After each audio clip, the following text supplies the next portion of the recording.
I don't know how this happened to me. Life is so hard. It's just so unfair. What am I going to do to get out of this mess? I wonder what God's been up to since last night when I checked into Team 10 Million. Father, let me make a difference to someone who responds to you today. Amen. What do I do now? I just need answers. Maybe someone out there knows how I feel. Okay, God, let's do it. Reveal yourself and help me point someone toward you.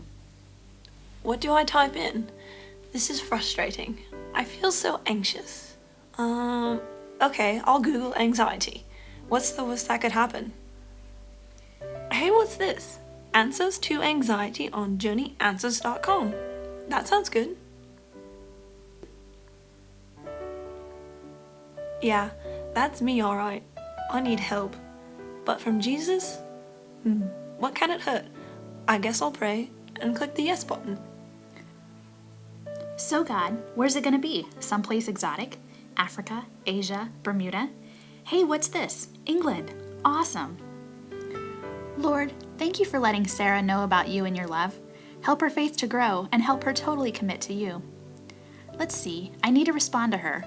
I know, I can send her the study course on Your New Life and maybe great questions. Wow, this is incredible. Someone actually cares about me. Hey, look at this. I can study more about Jesus. Right now, people are searching the internet and looking for God. Project 10 Million is there, explaining God's plan for salvation and connecting them with people who can show them a way forward. Each time the globe you're watching turns, someone is finding Christ on the internet, 24/7, 365 days a year. You can be a part of it. Join Team 10 Million, become a one-to-one connector, and follow up new believers. Support Project 10 Million financially to reach more people online with the gospel message. Please visit the website at project10million.com.